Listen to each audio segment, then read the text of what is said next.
Hindi nga naging maganda ang umpisa ng Rain or Shine this Commissioner's Cup. Pero nang palitan nga nilang import nilang si Dawan Summer sa kalagitnaan ng conference, ay bigla nga silang nagkaroon ng winning streak dahil sa penalit nilang import na si Demetrius Treadwell. At nakapasok pa nga sila sa playoffs ngayong conference. Pero dahil ang powerhouse team na SMB ang nakalaban nila sa first round ng playoffs, ay agad din silang nalaglag at na-release na din nila ang 2 times PBA League MVP na si Big Game James sa kanilang team. Pero bibigyan naman nila si James Yap ng jersey retirement ayon nga mismo kay Coach Yeng Guiao. At ngayon pa nga ay nilagay nila ang former star nilang si Reynam Batak sa training block. Kaya't narito nga ang mga players na maaaring ipalit ng Rain or Shine kay Reynam Batak this PBA 48 All-Filipino Cup. Top 5, Tyler Teo. Si Teo nga ang isa sa mga rising star ng Phoenix last PBA season. Ito nga ay dahil sa Japan D-League nag-sign ng kontrata ang former star nilang si Matthew Wright. Kaya't nabigyan nga ng mahabang playing time itong si Teo last season. Pero nang makuha nga ng Phoenix itong star rookie na si Ken Taffin at si Richie Rivero, ay biglang bumaba nga ang playing time Teo sa Phoenix this Commissioner's Cup. Dating halos 32 minutes per game si Teo last season ay bumaba nga sa 26 minutes per game this conference. Kaya't kung interesado nga ang Phoenix kay Stingray ay pwede nga si Teo ang i-request ng Rain or Shine sa Phoenix upang magkaroon ulit si Coach Yeng ng isang sharpshooter gaya ni Jeff Chan dati. Si Teo ay nag-average ng 10.2 points, 1.9 rebounds, 2.6 assists, 43% 3-point shooter, 81% free throw shooter this PBA 48 Commissioner's Cup. Panoorin natin ang counting highlights ni Teo this Commissioner's Cup.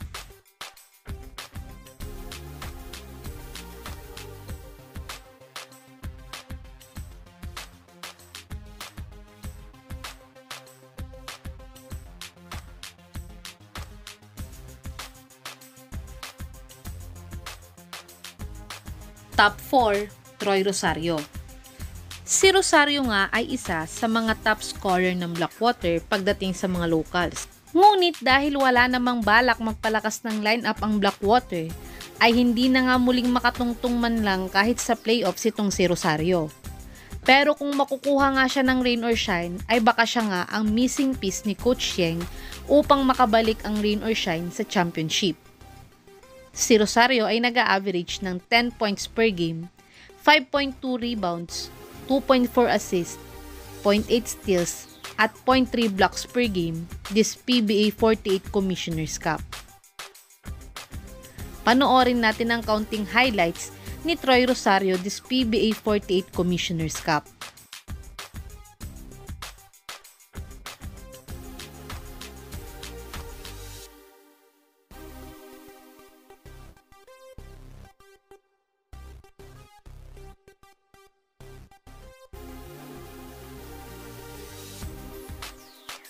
Top 3, Mikey Williams.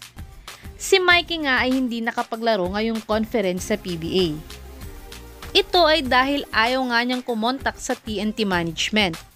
Kaya't dahil dito nga ay tinerminate ng TNT ang kanyang kontrata. Pero nasa TNT pa din ang rights niya. At ngayon nga ay kinokontak na nga niya ang TNT upang makapaglaro muli sa PBA. At sa Hinebra nga daw o SMB niya gustong mapunta kung siya ay iti-trade nila.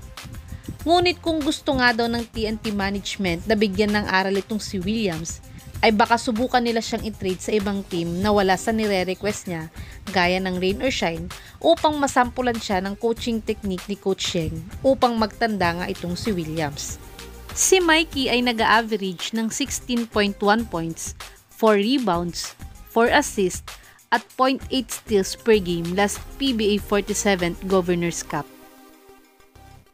Panoorin natin ang mga highlights ni Williams last PBA Governor's Cup.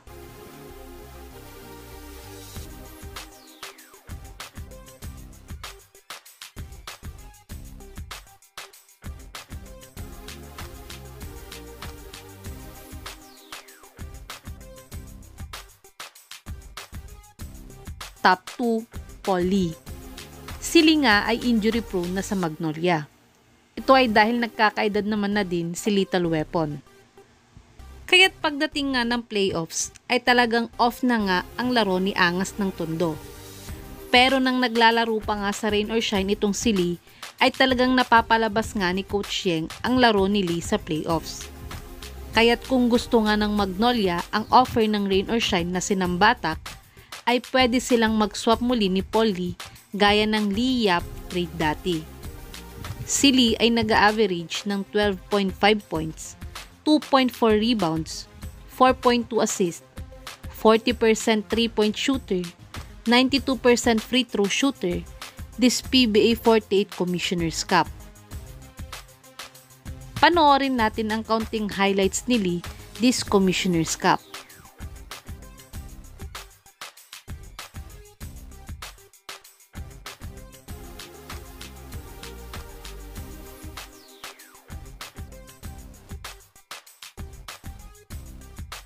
Top 1, Jason Castro.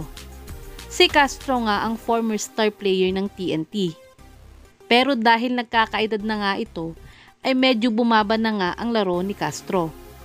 Pero isa pa din siya sa mga high scorer ng TNT ngayong Commissioner's Cup.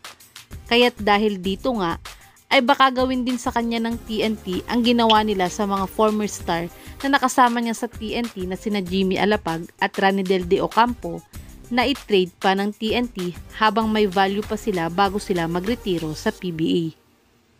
At ayon nga sa source na to, ay interesado nga daw ang TNT dito kay Stingray pero future picks naman ang gustong kapalit ng rain or shine. Pero kung talagang gusto nga ng TNT itong sinambatak, ay baka magbigay nga sila ng future picks nila kasama itong si Dabler.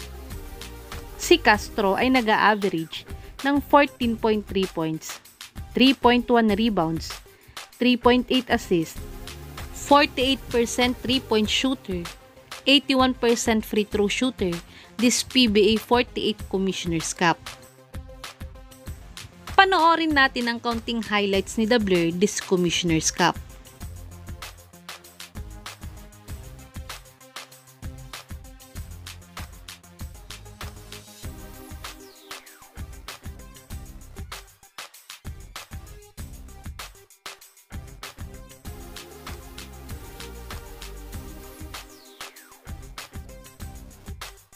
Ito ang mga players na pwedeng ipalit kay Rain ng Batak kung desidido nga ang rain or shine na i-trade siya this PBA season.